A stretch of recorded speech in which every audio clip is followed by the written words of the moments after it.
A man in his 70s, with a heavy Eastern European accent, showed up on the Lake Texoma Pier one Thursday morning with an old ice cream tub in his bag and a fishing rod that anyone would throw away in a garage.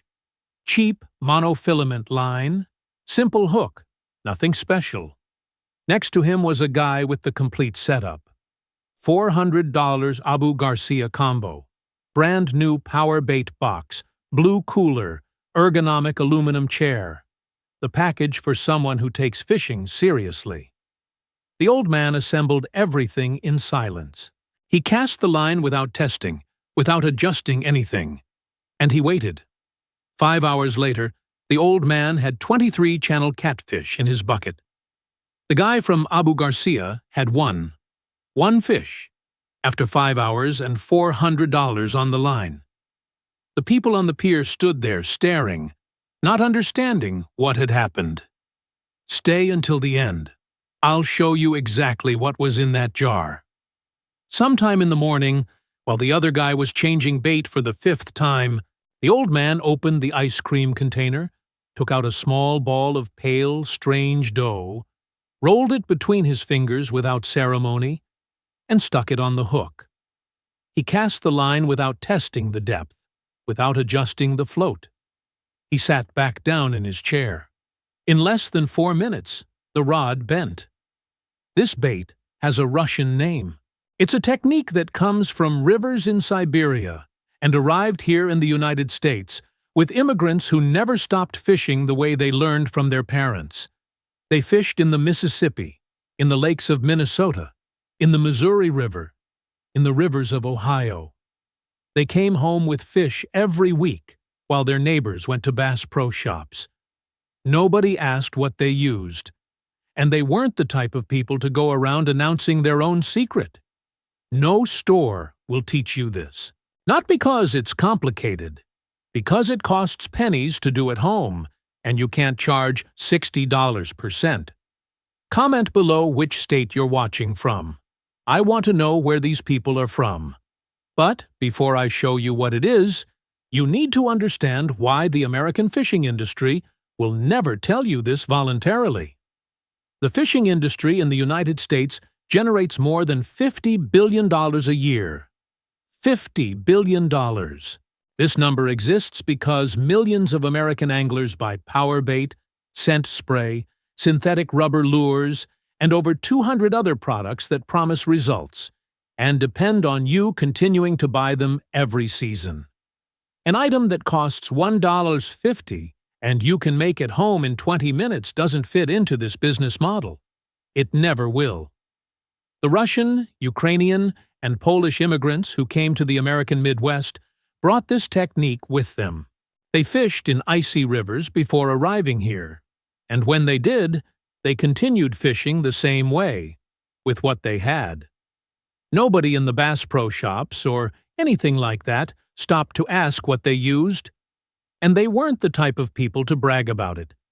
The name is Masterka, and what happens when you put this bait in the water goes against everything American brands have taught you about lures since you opened your first box of power bait. But there's a scientific reason behind all of this, and that's where the story gets much more interesting than it seems. Before I show you how to do it, let me tell you something. This Masterka alone is a piece of a larger puzzle. The old Russian fishermen who came to the American Midwest didn't just know how to make the dough. They knew how to read the river, identify where the current creates pockets of fish, understand what changes with the temperature and the season. It was an entire system of knowledge passed down from generation to generation that never became a shelf product. And that's disappearing.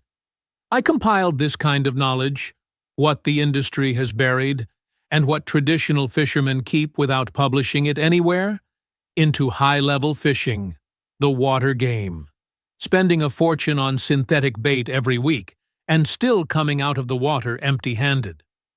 The link below has a complete guide to help you fish more while spending much less. Scroll down. Now, before I give you the step-by-step instructions, you need to understand what happens in the water when the fish encounters this dough. Without understanding why, you'll make mistakes in the preparation and won't see any results. Mastyrka, a fermented paste made from dried split peas. Simple as that. It sounds crazy, but science explains it. Freshwater fish, catfish, carp, bass, have an olfactory system unmatched by any terrestrial animal. The channel catfish, specifically, has olfactory receptors that detect free amino acids in concentrations ranging from nano to micromolar. This means it can smell decomposing protein at an absurdly low dilution. A single droplet of chemical signal dispersed across a vast expanse of river does not escape detection. And what these receptors identify most accurately are free amino acids, decomposing proteins, fermentation. Imagine live bait getting injured. When wounded prey bleeds into the water, it releases a chain of organic compounds that travels downstream for hundreds of meters. L-alanine, L-arginine, glutamic acid. It's a chemical signal that alerts every fish in the area. There's easy food here. The channel catfish's olfactory system doesn't distinguish between the actual prey and that prey's exact chemical signature. It goes by instinct, not by hunger, by pure instinct. Split peas, when fermented correctly, release precisely these amino acids. The olfactory receptors of channel catfish are highly specific neurons that respond to precise types of amino acids, exactly those that fermentation of plant protein releases into the water. And besides the sense of smell, there's the lateral line, a system of sensors distributed throughout the fish's body that detects variations in pressure and vibration in the water. A well-prepared mastyrka releases microparticles that create constant microturbulence in the current. The fish senses this before it smells. It's already moving towards the bait before it's even aware of what it's doing. This isn't old wives' tales. It's basic chemistry that Russian fishermen discovered by observing what worked, centuries ago, without a lab and without power bait. The Mississippi Channel catfish can't tell the difference between the chemical signature of real prey and its mastyrka. It follows the signal. Always. Now, let me show you how to do it. With exact quantities, no messing around. 1 cup of dried split peas. 2 tablespoons of semolina or all-purpose flour. 2 cloves of garlic, finely minced. Half a cup of the reserved cooking broth. Total cost, less than $2. Makes 15 to 20 fishing sessions. Compare that to the power bait you can get at Bass Pro Shops for $8 to $12, which wears out after 2 or 3 outings.